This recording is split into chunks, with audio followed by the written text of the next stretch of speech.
La nouvelle est tombée en début de matinée ce lundi 12 août. Arafat Didier a rendu l'âme à la suite d'un accident de moto.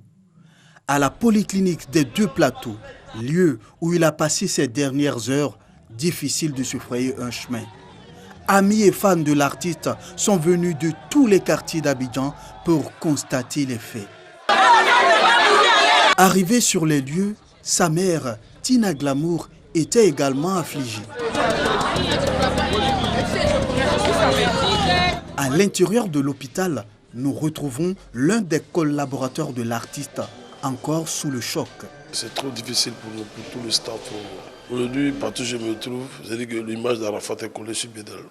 Je me souviens du concert de Boaké. Le concert d'Arafat à Boaké, c'était un concert très historique. Très émotionnel. Qui reste dans l'histoire de la musique. Le drame s'est produit dans la nuit du dimanche 11 août à Cocody-en-Grie, selon les proches de l'artiste. L'accident qu'il a eu, il a eu un problème à la tête, il n'avait pas porté de casque. Immédiatement, on l'a mis dans un brancard, ils sont venus le chercher, ils l'ont envoyé. On a appelé aussi automatiquement les autorités compétentes, le ministre d'État Ahmed Bakariko, que je remercie aussi, qui dès les premières minutes a été présent. Donc, ainsi que la famille, toute la famille. La situation était critique hier nuit.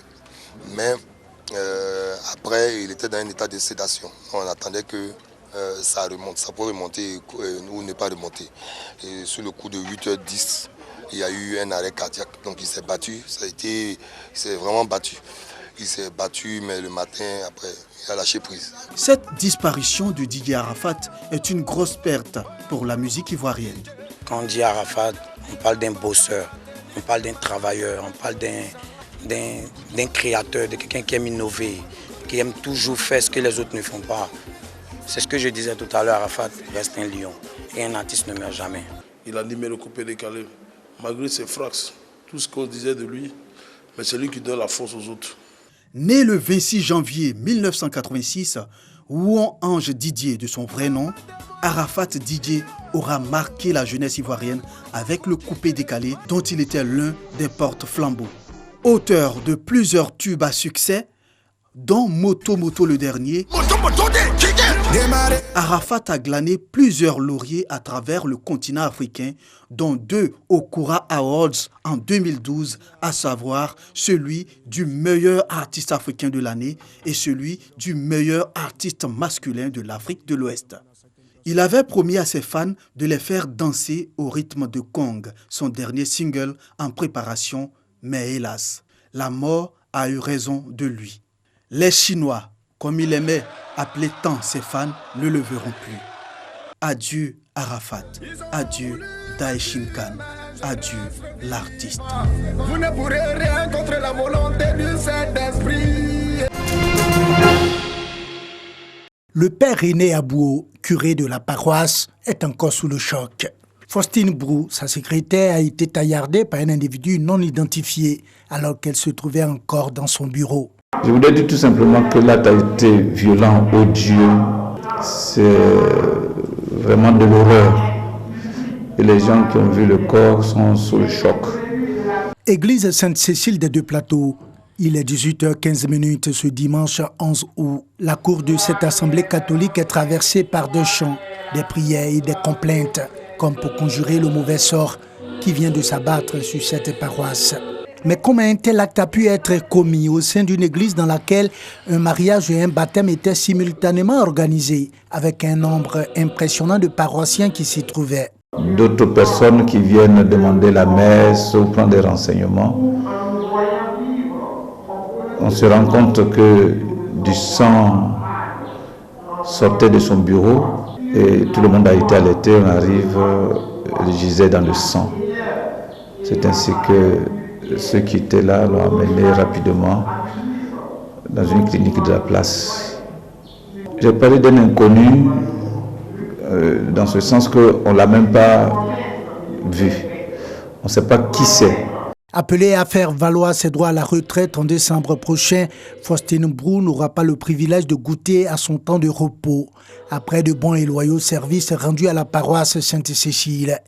La faute à cet individu qui lui a arraché la vie de façon brutale, en lui sectionnant 3 doigts, suivis de plusieurs coups aux membres supérieurs et à la tête. Crime passionnel, rituel ou acte prémédité, l'on se perd en conjecture. Une enquête est ouverte par les autorités policières pour élucider les circonstances de ce drame qui amène toute la communauté chrétienne et l'opinion publique ivoirienne en émoi. Emmanuel Yamke se rend à un atelier de formation sur le volontariat des Nations Unies, accompagné de ses amis. Ils viennent apprendre à se mettre au service des autres, sans rien attendre en retour. Le don de soi fait partie des valeurs fondamentales pour tout militant au sein d'une association ou d'une organisation, dans la mesure où tout ce que nous faisons, c'est vraiment du pur volontariat. Et nous contribuons ainsi donc, au développement de notre nation. Au total, 300 jeunes issus de plusieurs associations prennent part à cette formation commémorative de la Journée internationale de la jeunesse. Objectif, faire la promotion du volontariat et inciter les jeunes à saisir les opportunités. Ils en sortent instruits et prêts à s'inscrire au programme des volontaires des Nations Unies. Je me dis que j'ai des compétences à apporter à l'humanité en général et à mon pays en particulier. Et je suis vraiment touchée par les actions de l'ONU à travers le monde. Et c'est pour cette raison-là que j'ai décidé de m'inscrire déjà à ce programme-là, afin de pouvoir être retenue parmi les volontaires des Nations Unies. Cette formation vraiment vient à point nommé pour nous apprendre comment bien postuler et comment postuler afin d'être retenu en tant que volontaire des Nations Unies. Le programme des Nations Unies pour le développement PNUD souhaite promouvoir la paix et lutter contre l'extrémisme à travers le volontariat des jeunes.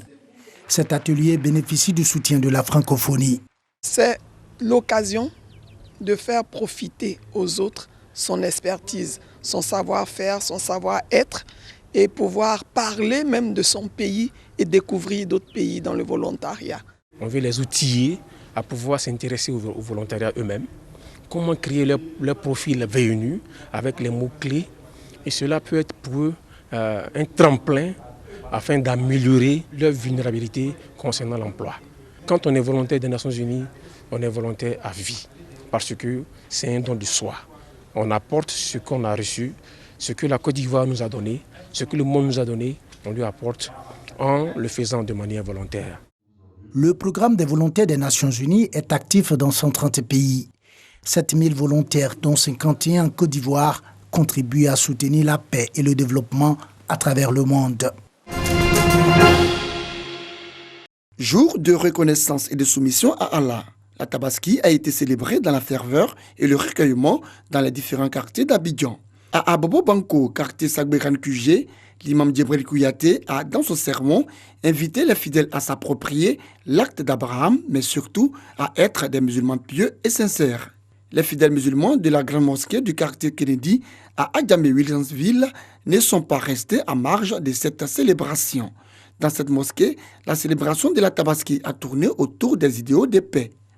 À la mosquée d'Adjamé Brakodi, les fidèles ont effectué nombreux déplacements pour sacrifier à la tradition des 2 rakas de l'Aïd el-Kébir. L'officiant du jour, le cheikh Moustapha Sonta, a dans son sermon exhorté les fidèles aux valeurs de partage et de solidarité.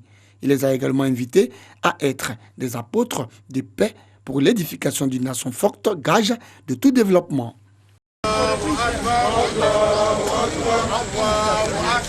Une procession dans les rues de Grand Bassam avec l'imam de la grande mosquée Cheikh Adiatou Sanogo.